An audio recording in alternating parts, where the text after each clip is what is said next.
Hey guys, I am CJ and welcome back to my channel. I am a travel vlogger and sa unang panahon, katong wala pa ECQ.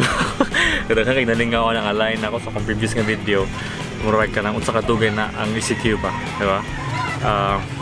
Today is May 24 and it's the last week of May and next week is gonna be another month which is June. So mag 3 months ata padulong sa kanya ato ECQ. So unsa may ato ang gikamingawan ug maayo from the outside world. Yeah. So, I don't know guys if you can hear the manok, but okay, so today's video is we're gonna talk about things that I missed from hiking the mountains in Cebu City. So specific na ang Cebu City and hiking. So I'll probably gonna make another video talking about things that I missed during camping and probably going outside Cebu City. But before that, don't forget to hit like and subscribe and share. Peace and love and be a responsible traveler when we go back to traveling. Okay.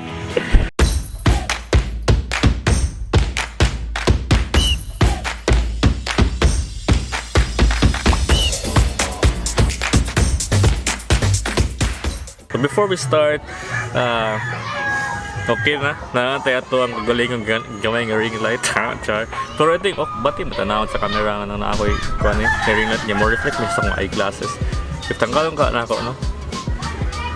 Isa ko maklaro po sa may tabo sa panahon sa gawas po.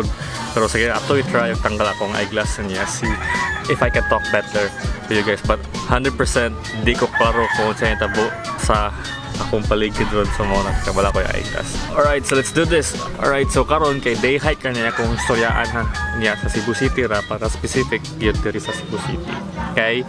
Kana panagsara mo kung maka-hike outside Cebu, like kana mga Osmeña Peak, kana mga common, Palain Lanaya, niya like mga Kandungaw. I've been there before pero that was long time ago, but usually camping mo na siya. It entails camping sa lagyo yun para masulit ang time na gi-travel ba kay layo-layo sa biya. So karon, mong day hikes ka usually within the city, and ang pinakalayo siguro nga day hike namo kay dito sa Danao siguro katong Licos Peak nga half day ra gyud siya, or even ang hike gyud it's 30 minutes one way, so 1 hour back and forth. Unya ang travel time na gyud nakadugay ato. Dugay na pagkalag intro no. Okay, so what I miss from hiking Cebu City, number 1 is kaning rejuvenating canopy of the mountains. Na bahala na mga sabak ay mga bata diha, pero grabe amazing kayo. Anya giving ako sa kanang time nga mosulod na may sa kanang forest, no, ang canopy niya, nya makita nimo ang kuan, ang crown shyness sa mga trees, kadi siya magtagbo gyud. Then ang kanindot, ang kanindot, no? Ang kanindot sa mga trees. Kaya ka na bitaw mo feeling bitaw di mo nga mawala na nali mo kakapoy sa imong gi-hike, maski tungas pa kaya na siya. Kanya ang example ana gyud no, pinaka the best nga canopy gyud diri sa Cebu City kaya kanang Spartan Trail. So after sa kanang musud, kana bitaw time nga kanang nanaka sa river trek na gyud Spartan Trail.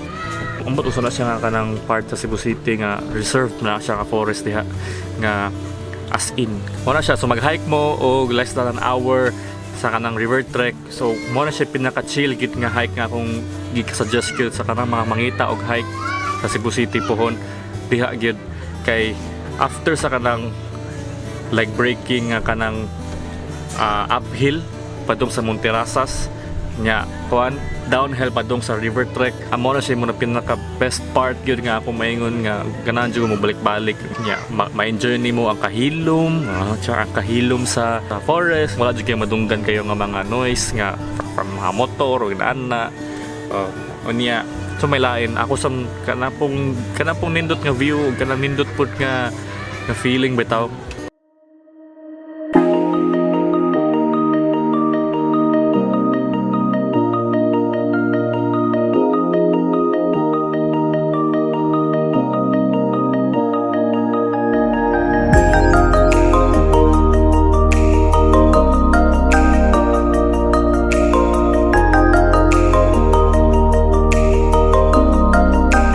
Let's go everybody! Ang next nako nga na-miss kay ang kaning story time while hiking. So among storyaan yun usually kay kanang mga kabuang namo or usahay magbuli-buli may Pumunta daw yun. Oh! Ano siya Yeah, kaya pa. Kaya mukat. Kung bag, suicide daw. Bag, imo mama. Sabi.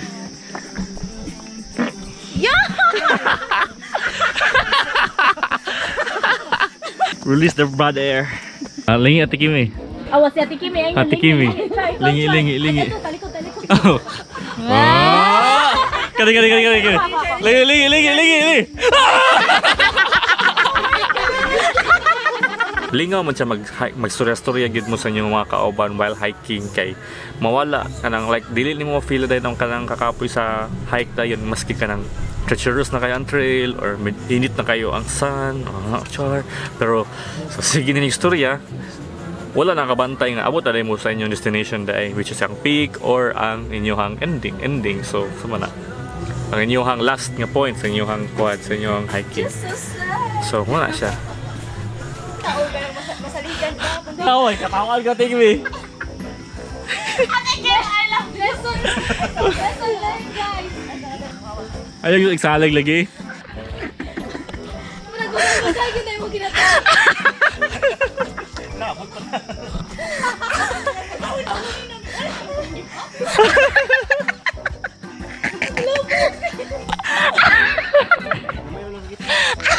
Ulo!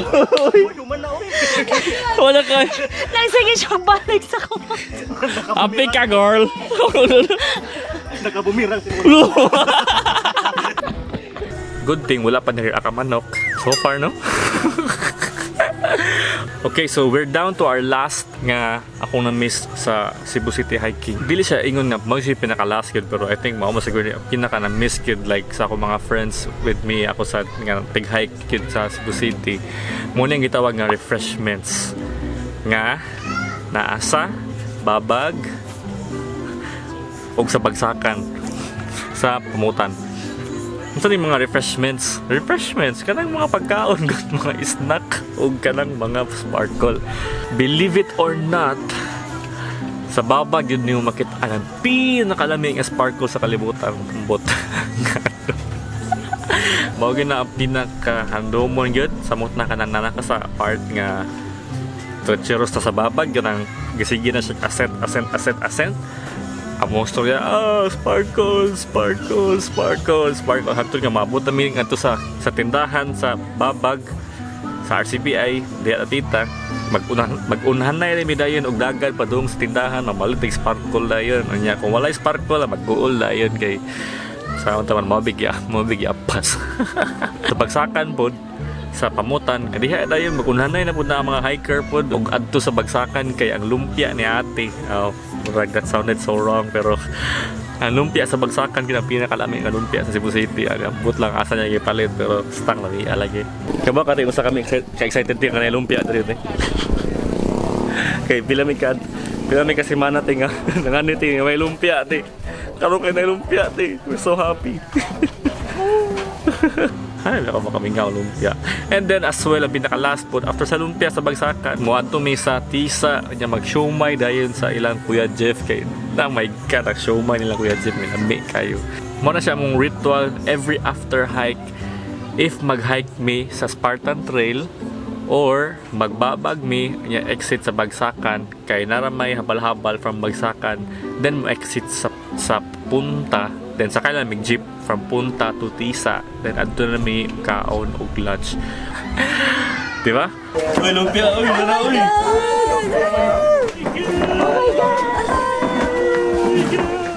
So para ismo lang naman. Gaya nilang siya. Dugay lang na picture lagi sa. Kami kayo. Namek kayo. Ako yung ulan nakita. Dada. Lamig kaya. The best lumpia in Cebu. Hi ma. So, daghan pa og mga things or stuff nga ato ang na-miss yun from hiking outdoors pero I think these are like some or common here in Cebu City. I'll be making another video for things that I miss during I'm still gonna do another video for things that I miss during camping and things that I miss during traveling. So I hope you enjoyed this video. Don't forget to hit like and subscribe and comment down your thoughts below. And I hope nga mag-comment mo sa inyo mga moments ng inyong gikamingawan maski gibigyan kasi mong kauban na. Right, so don't forget to hit like and subscribe and be a responsible traveler when we travel again soon, and share peace and love. Bye.